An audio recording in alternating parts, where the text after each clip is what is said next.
사이판 선교교회가 이제 미국이 그 쿼터제라고 하는 것을 시행하기 전에는 한 250명 정도 신자가 모이는 교회였답니다. 제 기억에도 제가 그 부목사 시절에 저희 교회에서 그 권사님 한 분이 그 교회 사택을 혼자서 지어주신 기억이 나요. 그리고 그때 그 1년 선배이신 선교국 출신 목사님이 그 교회에서 목회를 하셨었는데, 이제는 이제 교인들이 봉제 공장이 떠나면서 다 떠나버리고 한국 교인들도 별로 없는 데다가 이제 권사님 한 분이 그 교회를 지키고 계셨어요. 저희 선교팀이 온다고 하니까 그 권사님이 이제 자신도 이제 거기에 계실 이유가 없으니까 한국에서 왔다 갔다 하고 계시면서 교회를 지키시는 이제 남은 권사님이신데, 그 권사님이 굉장히 걸작이시더라고요. 걸작이라고 하는 말은 굉장히 이렇게 뭐라고 할까, 추진력이 있다고 할까, 좋은 말로 하면 앞장서서 하고 또 그래요. 그런데 목사님 사모님이 또 이제 그런 일을 이제 무슨 선교팀들을 이끌고 하는 일을 이제 하는데, 이 목사님 사모님은 목사님 따님이에요. 목사님 따님인데다가 그 전임자였던 전임자 선교사님의 누나거든요. 그래서 이제 목사님 사모님은 좀 이렇게 뭐라고 할까, 사모님다운, 목사님 딸다운 그런 모습인데, 이 권사님은 굉장히 이 호골 스타일, 그러니까 막 말도 자기 생각나는 대로 말하고 막 그래요. 근데 그 권사님이 계셔서 어떻게 보면 사이판 선교교회가 괜찮겠다. 그 권사님을 좀 바탕으로 다시 한번 이 사이판 전체가 좀 부흥이 일어났으면 좋겠다, 이런 생각을 가졌는데, 제가 그 권사님을 말씀드리는 이유는 이제 가셔서 보신 분들도 계시겠지만, 우리 김호필 장로님도 여기 앉아 계셔서 보셨겠지만, 그 권사님이 굉장히 말을 조금 어떻게 보면 심신이 약한 분들에게는 들리기에 상처를 줄 수 있는 말들을 좀 많이 하시고, 좀 거침이 없어서 우리 권사님들이 좀 가르쳐야 되겠다, 이렇게 말을 할 정도였는데, 그 권사님이 하신 말 중에서 여러 번 하신 말씀 중에서 제가 오늘 이 말씀을 읽으면서 기억나는 게 뭐냐면, 목사님, 집에 가서 침대에 누우나 뭐 산속에 누우나 다 그 어디나 하늘나라인데요, 뭐 그 말을 많이 해요. 그러니까 뭐 침대에 누워 있으나 산에 가서 흙 속에 누워 있으나 다 똑같은 거 아닙니까? 그러니까 죽는 게 겁나지 않습니다, 라는 이야기를 그렇게 하시더라고요. 가만히 생각해보니까 그래요. 우리가 뭐 방에 앉아가지고 침대에 누워서 있으나 뭐 산에 올라가서 거기 흙 속에 누워있으나 누워있는 건 다 똑같은데 뭐 그렇게 죽음을 겁낼 필요 있느냐, 이제 그런 얘기를 하더라고요. 근데 그분이 이제 얘기가 다 그런 식이에요. 그러다 보니까 어떤 말은 사람들에게 조금 상처가 되겠다, 조금 과격하다, 이런 생각이 들었는데, 죽음이라고 하는 것은 어떻게 보면 그분의 말처럼 그리스도인에게 죽음은 그건 끝이 아니고 인생 과정 속에서 겪는 한 단면이고, 또 그 과정을 거쳐야, 제가 어제 설교 시간에도 말씀드렸지만 영화라고 하는 글로리피케이션은 죽어야 이룰 수 있습니다 라고 하는 이야기는 죽음도 우리 인생의 한 과정입니다 라고 하는 것을 말씀하는, 그걸 강조하는 신학자들은 그렇게 이야기를 합니다. 근데 오늘 예수님이 돌아가셨거든요. 근데 이 돌아가신 사건을 다른 복음서 기자들은 그냥 돌아가신 사건만 쭉 이렇게 기록을 해뒀는데, 마가는 오늘 성소의 휘장이 위에서부터 아래로 찢어진 사건을 기록해두고 있어요. 이건 뭘 얘기하냐면, 마가가 나름대로 신학적인 견지에서 예수님의 죽음을 해석해 두었다는 거예요. 다른 복음서에서는 이런 해석이 없어요. 그런데 마가는 성소의 휘장이 찢어지는 것을 통해서 예수님의 죽음이 과연 어떤 의미냐라고 하는 것, 그걸 얘기한다는 거죠. 그러니까 어떤 사건이 이렇게 있을 때 그 사건을 사실을 그냥 보도하는 건 기사입니다. 근데 그 사실을 가지고 의미를 캐내고, 그 다음에 그 사건이 일어난 이 동기나 그 다음에 결과에 대한 분석을 하게 되면 그건 심층보도라고 하죠. 심층보도. 그 다음에 그 심층보도를 가지고 역사적인 의미를 캐는 것은 역사학자들이 하는 일이에요.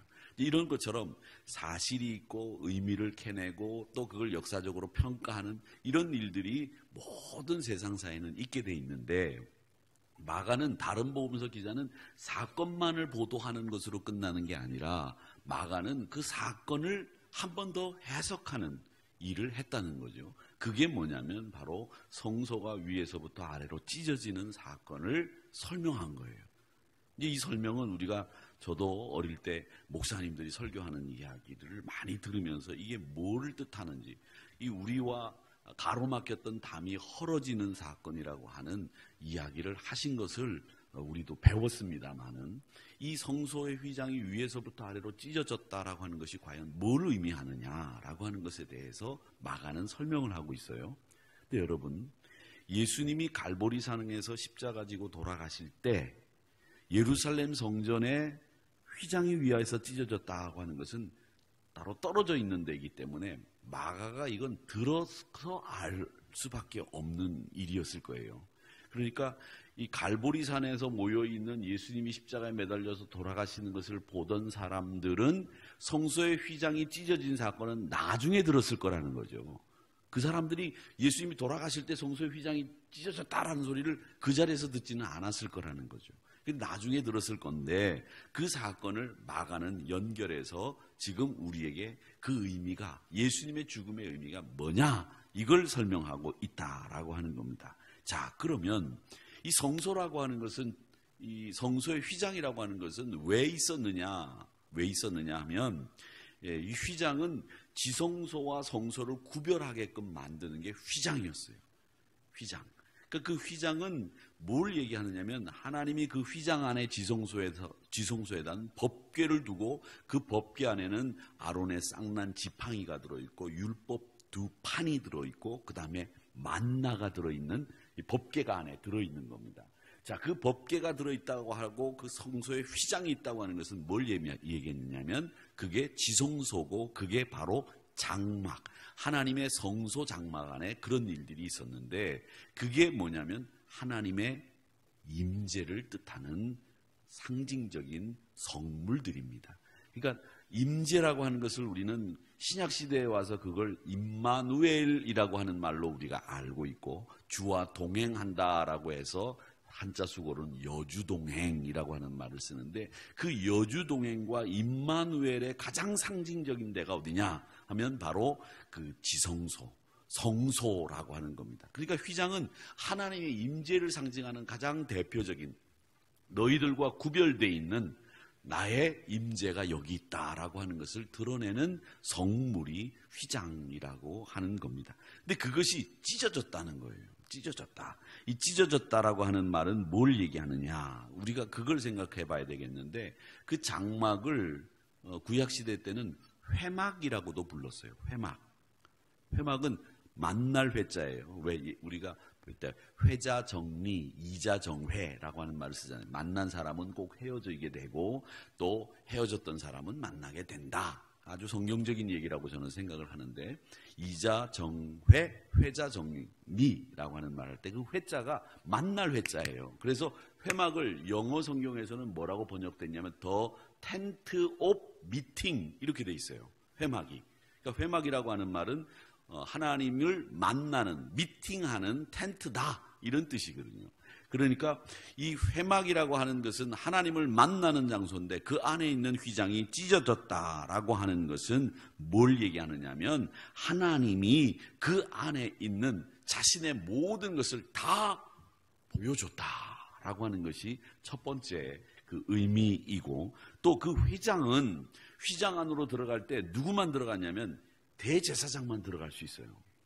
제사장이라고 아무나 들어갈 수 있는 게 아니라 대제사장이 들어가는데, 대제사장도 아무 때나 막 들어가는 게 아닙니다. 언제 들어가느냐, 대속죄일, 욤키푸르라고 하는 그 대속죄일에만 그 안에 들어갈 수 있고, 들어가기 전에는 염소 2마리에다가 백성들의 죄를 다 얹습니다. 온 이스라엘 백성들의 죄를 이 염소 2마리에다가 다 얹습니다. 그런 다음에 그 염소를 잡아요. 그리고 그 피를 가지고 휘장 안으로 들어가 성소 안에 들어가는 겁니다. 그러니까 피를 가지지 못하면 못 들어가는 거예요. 그러니까 대제사장이라도 욤키푸르 대속죄일에만 들어가고, 또 들어갈 때는 그냥 들어가는 게 아니라 피를 가지고서야만 들어갈 수 있다라고 하는 이 조건들이 있는 거예요. 그러니까 아무나 들어갔다면 큰일 나는 거죠. 그런데 그 들어가는 그 장소 휘장 안에는 누가 계시느냐? 하나님의 임재가 있다라고 하는 겁니다. 그래서 이 사실은 결국 뭘 얘기하느냐면 이 구약의 희생제사와 이 휘장에 찢어지는 것이 맞물려 있다는 겁니다. 그 말은 또 뭐냐면 휘장이 찢어지면서 우리에게 주는 메시지는 뭐냐? 너희들 죄 가지고는 하나님 앞에 나갈 수 없다. 죄 가지고 하나님 앞에 나갈 수 없으니 피로 죄 씻음 받아야 휘장이 찢어진 그 성소 안에 들어갈 수 있다. 그게 그 피가 누구를 통해서 이제 하나님 앞에 드려졌느냐? 예수 그리스도의 십자가에서 흘리신 그 피로 말미암아 휘장이 찢어지면서 너희들이 들어갈 수 있는 힘을 얻게 됐다라고 하는 것을 말씀하는 겁니다. 그래서 히브리서 10장 19절의 말씀에 보면 이런 말씀들이 있죠. 너희들이 휘장 성소 안에 들어갈 수 있는 담력을 얻었나니 라고 하는 말씀이 있어요. 담력을 얻었나니. 그 담력을 얻었다라고 하는 말은 결국 뭐냐면 너희들이 성소 안에 들어갈 수 있는 길이 열렸다. 담력이 생겼다라는 말은 죄 용서 받았다라고 하는 말이에요.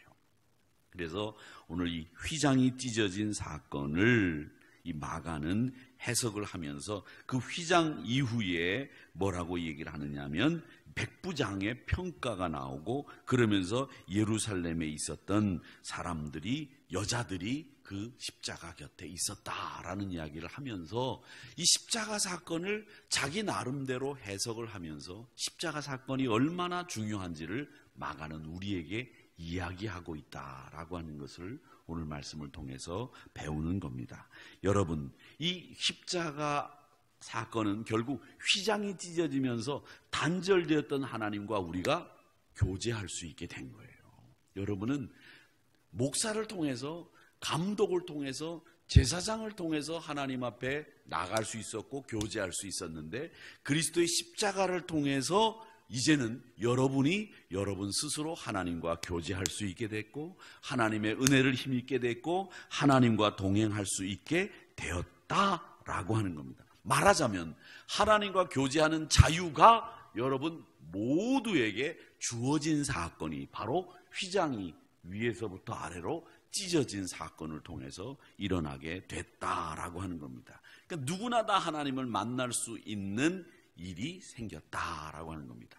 기독교 교육학자 중에서 유명한 쉐릴이라고 하는 사람이 있는데, 그분이 만남의 기독교 교육이라고 하는 책을 썼던 적이 있었습니다. 근데 그분이 그 책에서 뭐라고 그랬느냐면 이 휘장이 찢어진 것, 그것이 바로 뭐냐면 사람이 사람되게, 하나님이 사람을 만나줄 수 있는 그 휘장이 찢어짐으로 말미암아 사람이 사람되게 하는 길이 열렸다, 그렇게 얘기를 했어요. 그러니까 우리는 하나님을 만나는 순간에 사람이 되는 거예요.